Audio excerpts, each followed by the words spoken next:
శుక్లాంబరధరం విష్ణుం శశివర్ణం చతుర్భుజం ప్రసన్నవదనం ధ్యాయేత్ సర్వవిఘ్నోపశాంతయే. మంత్ర పరిభాష. అగ్నిదేవుడు పలికెను, వశిష్ఠ, ఇప్పుడు భుక్తిముక్తి ప్రదం ఒక మంత్ర విద్య చెప్పేదను వినము. 20 కంటే అక్షరములు అధికం గల మంత్రముల మూల మంత్రములు, 10 అక్షరములు మించి ఉన్నవి మంత్రములు, 10కి తక్కువ అక్షరములున్నవి బీజ మంత్రములు. ఇవి వార్ధక్యమున సిద్ధిని ఇచ్చెను. మాలా మంత్రములు యవ్వనమున సిద్ధిని ఇచ్చెను. 5కు మించిన అక్షరములు గల మంత్రములు అన్ని ఫలములను ఇచ్చెను. మంత్రజాతులు స్త్రీ పురుష నపుంసక భేదములచే 3 విధములు. స్వాహ అనేది అంతమందు గలవి స్త్రీ మంత్రములు, నమః అనేది చివర గలవి నపుంసక మంత్రములు, మిగిలినవి పురుష మంత్రములు. అవి వశీకరణమునందును ఉచ్చాటనమునందును ప్రశస్తమైనవి. క్షుద్రక్రియ యందును రోగశాంతి యందును స్త్రీ మంత్రములు మంచివి. నపుంసక మంత్రములు ఇతర కార్యములందు మంచివి. ఆగ్నేయములు సౌమ్యములు అని మంత్రములు 2 విధములు. ఆది యందు ఓంకారం చేర్చినవి ఆగ్నేయములు, ఓంకారం చివర ఉన్నవి సౌమ్య మంత్రాలు. వీటిని అగ్ని చంద్ర నాడీ సమయాన జపించాలి. ఓం క్ష రా హ అనేవి అధికముగా గల మంత్రములు ఆగ్నేయములు, మిగిలినవి సౌమ్యములు. ఈ 2 వరుసగా క్రూర సౌమ్య కర్మల యందు ప్రశస్తములు. ఆగ్నేయ మంత్రములు ప్రాయశః చివర నమః చేర్చుటచే సౌమ్యములగును. సౌమ్య మంత్రం కూడా చివర ఫట్ చేరిస్తే ఆగ్నేయ మగను. మంత్రం నిద్రించినను అప్పుడే లేచినను సిద్ధిప్రదం కాదు. వామనాడు చలించినప్పుడు ఆగ్నేయ మంత్రానికి నిద్రా సమయం, దక్షిణ నాడు చలించినప్పుడు జాగరణ సమయం. సౌమ్య మంత్రం యొక్క నిద్ర జాగరణ సమయంలో ఇందుకు విపరీతములుగా ఉండును. 2 నాడులు చలించినప్పుడు 2 మంత్రాలకు జాగరణ సమయం. దుష్ట నక్షత్ర, దుష్ట రాశి, శత్రు రూపాది అక్షరాలు గల మంత్రాలను తప్పక విడిచివేయాలి. రాజలో లాభోపకారాయ మొదలు లిపిహి వరకు ఉన్న శ్లోకంలో మొదటి నుండి పుల్లవ్ అన్న వరకును లిపి చెప్పబడినది. ఈ వర్ణమాలను నక్షత్రములతో కూడా అశ్విన్యాది క్రమాన్ని చేర్చాలి. అహ అను 2ను సర్వదా రేవతి నక్షత్రంతో చేరి ఉండను. వా లా గౌ రం ఖూ రం సో నం భా ఖా యా సంఖ్యలలో విభక్తములకు అక్షరాధ్యక్షరములు అకారాధ్యక్షరములు క్రమంగా మీషాది రాశుల్లో ఉన్నట్టు గ్రహించాలి. శేష సాహ అను అక్షరాలను 5వ కన్యారాశి యందు చేర్చాలి. క్షకారమును మీనరాశి యందు చేర్చాలి. చతుష్కోణం నందున్న ప్రథమ కోష్టం నందరి 4 పంక్తులు సిద్ధములు, 2వ కోష్టమందున్న 4 పంక్తులు సాధ్యములు, 3వ కోష్టమందున్న 4 పంక్తులు సుసిద్ధములు, 4వ కోష్టమందలి పంక్తులు అరి. సాధకుని నామ ఆది అక్షరం ఏ చతుష్కమునందు పడునో అది వానికి సిద్ధ చతుష్కం. 2వది సాధ్యం. ఇట్లే గ్రహించవలను. సిద్ధమంత్రం అత్యంత గుణయుక్తం, దాని జపమాత్రం చేతనే సిద్ధి కలుగును. సాధ్య మంత్రం జప పూజాదులచే సిద్ధించును. సుసిద్ధ మంత్రం ధ్యానమాత్రం చే సిద్ధించును. అరి మంత్రం సాధకుడి నశింపచేయును. అధికంగా దుష్టవర్ణములు గల మంత్రం అందరి చేతను నిందించబడినది. శిష్యుడు అభిషేకాంత దీక్ష యథావిధిగా గ్రహించి గురువు ద్వారా తంత్రోక్త విధానం తెలుసుకొని గురువు ఇచ్చిన అభీష్ట మంత్రాలు సాధించాలి. ధీరుడు, సమర్థుడు, పవిత్రుడు, భక్తి సంపన్నుడు, జప ధ్యానాది తత్పరుడు, సిద్ధుడు, తపస్సాలి, కుశలుడు, తంత్రజ్ఞుడు, సత్యవాది, నిగ్రహానుగ్రహ సమర్థుడైన వాడే గురువు. శాంతుడు, జితేంద్రియుడు, సమర్థుడు, బ్రహ్మచారి, హవిష్యమును తినవాడు, గురుసేవా తత్పరుడు, మంత్రసిద్ధికై ఉత్సాహం కలవాడు అయిన వ్యక్తియే యోగ్యుడైన శిష్యుడు. అట్టి శిష్యునికి తన పుత్రునికి మంత్రోపదేశం చేయవలను. శిష్యుడు వినయవంతుడై గురువుకు ధనం ఇవ్వాలి. గురువు అట్టి శిష్యునికి మంత్రోపదేశం చేసి తన్మంత్ర సిద్ధికై తాను సహస్ర జపం చేయాలి. అకస్మాత్తుగా విన్నది వంచననే కాని బలంచే గాని పొందబడినది, పుస్తకాల్లో రాయబడినది, గాథల్లో ఉన్నది అగు మంత్రం జపించకూడదు. అట్లు జపిస్తే అనర్థం కలుగును.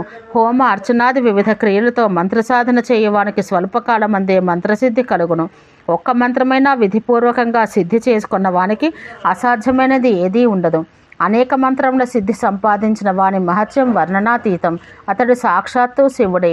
ఏకాక్షర మంత్రాన్ని 10 లక్షలు జపిస్తే సిద్ధించను.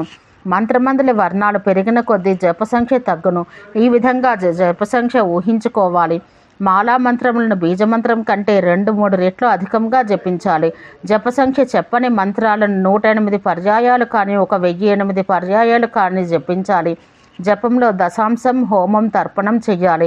విశేష ద్రవ్యాన్ని దేన్ని చెప్పనప్పుడు హోమమందు ఘృతమును ఉపయోగించాలి. హోమ సమర్థుడు హోమానికి బదులు జపసంఖ్యలో దశాంశ జపం చెయ్యాలి. అంగాది మంత్రాలకు కూడా జపం చెప్పబడింది. సశక్తికమగ మంత్రాన్ని జపించుటచే మంత్రదేవతలు అభీష్ట ఫలాలిస్తారు. సాధకుడు చేసిన ధ్యాన హోమ అర్చనాదులచే తృప్తి చెందెదరు. ఉచ్చస్వరంతో జపం చేయట కంటే ఉపాంశ జపం 10 రెట్లు శ్రేష్టం. జిహ్వ మాత్రమే కదుపుతూ చేసిన జపం 100 రెట్లు శ్రేష్టం. మానసిక జపం 1000 రెట్లు శ్రేష్టం. మంత్ర జపాన్ని పూర్వాభిముఖుడే కానీ దక్షిణాభిముఖుడే కానీ ప్రారంభించాలి. మౌనం అవలంబించి మితమైన ఆహారం స్వీకరిస్తూ ప్రణవాది మంత్రాలన్నింటినీ జపించాలి. ఆసనంపై కూర్చుండి దేవతను ఆచార్యుని ఒక్కరిగా భావిస్తూ జపించాలి. పర్ణశాల ఏకాంతమైన పవిత్ర ప్రదేశం, దేవాలయం, నదీ తటాకాదుల తీరంలో జపానికి ఉత్తమ ప్రదేశాలు. మంత్రసిద్ధి కోరువాడు గంజి, ఆపోపములు, పాలు, హవిష్యం ఆహారంగా తీసుకోవాలి.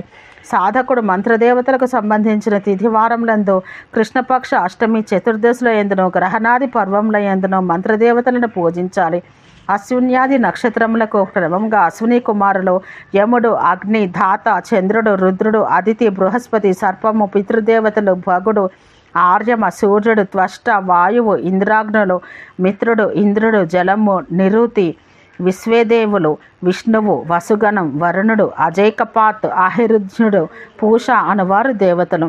ప్రతిపత్తి మొదలు చతుర్దశి వరకు తిథులు క్రమంగా అగ్ని, బ్రహ్మ, పార్వతి, గణేశుడు, నాము, స్కందుడు, సూర్యుడు, మహేశ్వరుడు, దుర్గా, యముడు, విశ్వేదేవతలు, విష్ణువు, కామదేవుడు, ఈశ్వరుడు, దేవతలు, పూర్ణమికి చంద్రుడు, అమావాస్యకు పితృదేవతలు, దేవతలు, శివుడు, దుర్గా, బృహస్పతి, విష్ణువు, బ్రహ్మ, లక్ష్మి, కుబేరుడు, వీరు వరుసగా రవ్యాది వారాలకు దేవతలు.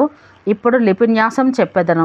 అకారాది వర్ణాలకు సాధకుడు వరుసగా కేశాంతం, ముఖం, నేత్రద్వయం, శ్రవణద్వయం, నాసాపుటద్వయం, కపోలద్వయం, ఓష్టద్వయం, హృదయం, ఊర్ధ్వదంత పంక్తి, అధోదంత పంక్తి వీటిపై ఓం అం నమః కేశాంతేషు ఇత్యాది విధమున చెప్పుచూ న్యాసం చెయ్యాలి.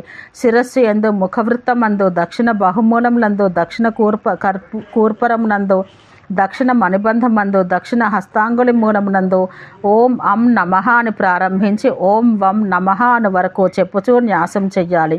5 వర్ణముల 5 వర్గములను బహుచరణ సంధుల యందును, పార్శ్వములందును, పృష్ఠ, నాభి, హృదయములందును క్రమంగా ఉంచవలెను. యకారాది వర్ణములను త్వక్, అశ్రుక్, మాంస, మేధస్సు, అస్థి, మజ్జ, శుక్రములను 7 ధాతువులందు న్యాసం చెయ్యాలి. ప్రారంభాన ప్రణవాన్ని, అంతాన నమఃను చేర్చి లిపీసుర, మాతృకేశ్వర న్యాసం చెయ్యాలి. శ్రీకంఠ, అనంత, సూక్ష్మ, త్రిమూర్తి, అమరేశ్వర, అర్ధీస, భావభూతి, తితీస, స్థానుక, హర, దండీస, భౌతిక, సద్యోజాత, అనుగ్రహేశ్వర, అక్రూర, మహాసేనులు స్వరమూర్తి దేవతలు. క్రోధీస, చండీస, పంచాంతక, శివోత్తమ, రుద్ర, కూర్మ, త్రినేత్ర, చతురానన, అజేస, శర్మ, సోమేశ, లాంగలి, దారుక, అర్ధనారీశ్వర, ఉమాకాంత, అషాఢిన్, దండి, అద్రిమీన, మేష, లోహిత, శిఖి, చెగలాండ, ద్విరండ, మహాకాల, కపాలి, భుజంగేశ, పినాకి, ఖడ్గీస, బక, శ్వేత, భృగు, నకులి, శివ సంవర్తకులు వ్యంజనమూర్తి దేవతలు. శ్రీకంఠాది రుద్రులను వారి శక్తులతో క్రమంగా న్యాసం చెయ్యాలి. అంగముల న్యాసం కూడా చెయ్యాలి. అన్ని మంత్రాలను సాంగంలోనే సిద్ధిప్రదం లగను. ఉల్లేఖకు వ్యోమబీజం కలిపి ఈ అంగన్యాసం చెయ్యాలి. హృదయాది అంగమంత్రాలను అంతమునందు చేర్చి పలకాలి. హృదయమందు నమః, శిరస్సునందు స్వాహ, శిఖయందు వషట్, కవచమందు హుం, నేత్రమునందు వౌషట్, హస్తమునందు ఫట్ చేర్పవలను. నేత్రన్యాసం లేనిచో పంచాంగన్యాసమగను. మంత్రం నిరంగమైనచో స్వరూపం చేతనే అంగన్యాసం చేసి వాగీశ్వరీదేవి మంత్రాన్ని 1 లక్ష జపించి దశాంశం తిలహోమం చెయ్యాలి. లిపిదేవి అయిన వాగీశ్వరి తన హస్తాలలో అక్షమాల, కలశం, పుస్తకం, కమలములను ధరించి ఉండను. కవిత్వాదులు ఇచ్చును. అందుకే జప కర్మాది సిద్ధి కొరకై వాగీశ్వరి న్యాసం చెయ్యాలి. ఇట్లు చేయుటచే కవి కానివాడు కూడా కవి అగును. మాతృకాన్యాసం చే అన్ని మంత్రములందును సిద్ధించును. ఓం శాంతి శాంతి శాంతి.